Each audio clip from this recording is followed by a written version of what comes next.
Hi guys, welcome back to ABG Spoken English Classes.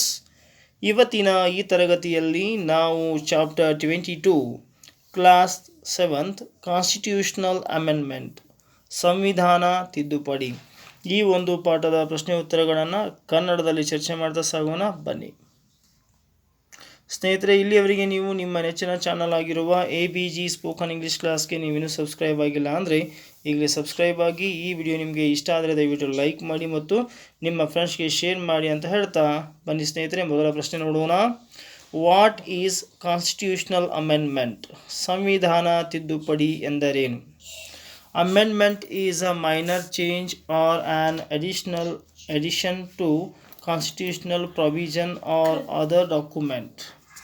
ಸಂವಿಧಾನ ತಿದ್ದುಪಡಿ ಎಂದರೆ ಇಲ್ಲಿ amendment is a minor change, ಒಂದು ಚಿಕ್ಕದಾಗಿರ್ತಕ್ಕಂತಹ ಬದಲಾವಣೆ ಅಥವಾ ಆ್ಯನ್ ಅಡಿಷನ್ ಅಥವಾ ಆ ಒಂದು ಕಾನೂನಿಗೆ ಇನ್ನೊಂದಿಷ್ಟನ್ನು ಕೂಡಿಸೋದು to addition to constitutional provisions, ಈಗಾಗಲೇ ಇರತಕ್ಕಂತಹ ಕೆಲವೊಂದಿಷ್ಟು ಸಂವಿಧಾನದ ನಿಯಮಗಳಿಗೆ ಏನು ಮಾಡೋದಪ್ಪ ಅಂದರೆ ಪ್ರೊವಿಷನ್ಗಳಿಗೆ ಒಂದಿಷ್ಟು ಸೇರಿಸೋದು ಅಂಥೇಳಿ, ಆರ್ ದ ಡಾಕ್ಯುಮೆಂಟ್ ಅಥವಾ ದಾಖಲಾತಿಯನ್ನು ಮಾಡತಕ್ಕಂಥದ್ದು. ಓಕೆ ಡಿಯರ್ ಸ್ಟೂಡೆಂಟ್ಸ್, ನೆಕ್ಸ್ಟ್ ನೋಡೋಣ. What are the methods of amending the constitution? ಹಾಗಾದರೆ ಸಂವಿಧಾನವನ್ನು ತಿದ್ದುಪಡಿ ಮಾಡುವಂತಹ ವಿಧಾನಗಳು ಯಾವುವು ಅಂತ ಕೇಳಲಾಗಿದೆ. The first one is methods of constitutional amendment. ಇಲ್ಲಿ ಸಂವಿಧಾನವನ್ನು ತಿದ್ದುಪಡಿ ಮಾಡಲು ಅನುಸರಿಸತಕ್ಕಂತಹ ವಿಧಾನಗಳ ಬಗ್ಗೆ ಹೇಳಲಾಗಿದೆ. ಮೊದಲನೇದು ಅಮೆಂಡ್ಮೆಂಟ್ ಬೈ ಸಿಂಪಲ್ ಮೆಜಾರಿಟಿ, ಸರಳ ಬಹುಮತ ತಿದ್ದುಪಡಿ ವಿಧಾನ ಅಂತ ಕರೀತೇವೆ. ಎರಡನೇದು ಅಮೆಂಡ್ಮೆಂಟ್ ಬೈ ಸ್ಪೆಷಲ್ ಮೆಜಾರಿಟಿ, ವಿಶೇಷ ಬಹುಮತ ತಿದ್ದುಪಡಿ ವಿಧಾನ ಅಂತ ಕರೀತೇವೆ.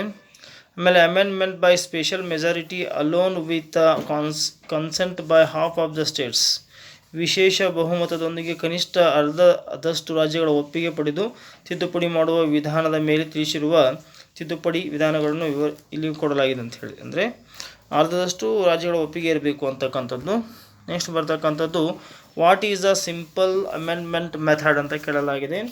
Certain parts of the constitution can be amended by a simple majors it through the general legislative process of the parliament ಅಂತ ಹೇಳಲಾಗಿದೆ. ಸಂವಿಧಾನದ ಕೆಲವು ಭಾಗಗಳನ್ನು ಸಂಸತ್ತಿನ ಲೋಕಸಭೆ ಅಥವಾ ರಾಜ್ಯಸಭೆ ಎರಡೂ ಸದನಗಳ ಸಾಮಾನ್ಯ ಶಾಸನೀಯ ಪ್ರಕ್ರಿಯೆಯ ಸರಳ ಬಹುಮತದ ಸಂಸತ್ತಿನ ಸದಸ್ಯರಲ್ಲಿ ಅರ್ಧಕ್ಕಿಂತ ಹೆಚ್ಚು ಸದಸ್ಯರ ಒಪ್ಪಿಗೆ ಮೂಲಕ ತಿದ್ದುಪಡಿ ಮಾಡಬಹುದು. ಇದನ್ನು ನಾವು ಸರಳ ಬಹುಮತ ಅಂಥೇಳಿ ಕರೀತೇವೆ. ನೆಕ್ಸ್ಟ್ ಬರ್ತಕ್ಕಂಥದ್ದು what is the special majority amendment method ಅಂತ ಕೇಳಲಾಗಿದೆ. ಅಂದರೆ ವಿಶೇಷ ಬಹುಮತ ತಿದ್ದುಪಡಿ ವಿಧಾನ ಯಾವುದು ಅಂತ ಕೇಳಲಾಗಿದೆ.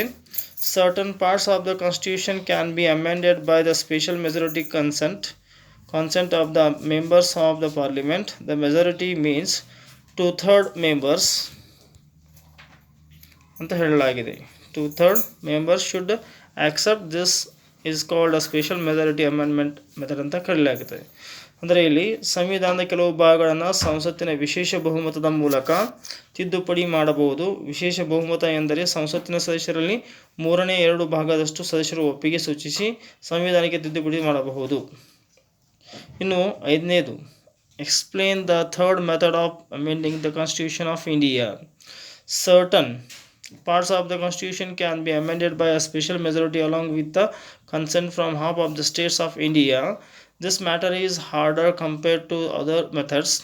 By this method, the election of the President of India, distribution of powers between the centers and states can be amended.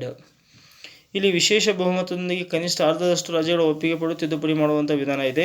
ಸಂಸತ್ತಿನ ವಿಶೇಷ ಬಹುಮತದೊಂದಿಗೆ ಅರ್ಧದಷ್ಟು ರಾಜ್ಯಗಳ ಒಪ್ಪಿಗೆ ಪಡೆದು ಸಂವಿಧಾನದ ಕೆಲವು ಭಾಗಗಳನ್ನು ತಿದ್ದುಪಡಿ ಮಾಡಬಹುದು. ಇದು ಮೇಲೆ ತಿಳಿಸಿರುವ ಎರಡೂ ವಿಧಾನಗಳಿಗಿಂತಲೂ ಕಠಿಣವಾದ ವಿಧಾನವಾಗಿದೆ. ಈ ವಿಧಾನದಿಂದ ರಾಷ್ಟ್ರಪತಿಗಳ ಚುನಾವಣೆ, ಕೇಂದ್ರ ಹಾಗೂ ರಾಜ್ಯ ಸರ್ಕಾರಗಳ ನಡುವಿನ ಅಧಿಕಾರ ಹಂಚಿಕೆ ಹಾಗೂ ಇತರ ಅಂಶಗಳನ್ನು ತಿದ್ದುಪಡಿ ಮಾಡಬಹುದು. ಸೊ ಡಿಯರ್ ಸ್ಟೂಡೆಂಟ್ಸ್, ಇಲ್ಲಿಯವರೆಗೆ ನೀವು ನಿಮ್ಮ ನೆಚ್ಚಿನ ಚಾನಲ್ ಆಗಿರುವ ABG ಸ್ಪೋಕನ್ ಇಂಗ್ಲೀಷ್ ಕ್ಲಾಸ್ಗೆ ನೀವಿನ್ನೂ ಸಬ್ಸ್ಕ್ರೈಬ್ ಆಗಿಲ್ಲ ಅಂದರೆ ಈಗಲೇ ಸಬ್ಸ್ಕ್ರೈಬ್ ಆಗಿ. ಈ ವಿಡಿಯೋ ನಿಮಗೆ ಇಷ್ಟ ಆದರೆ ದಯವಿಟ್ಟು ಲೈಕ್ ಮಾಡಿ ಮತ್ತು ಶೇರ್ ಮಾಡಿ ಅಂತ ಹೇಳ್ತಾ ಧನ್ಯವಾದಗಳು.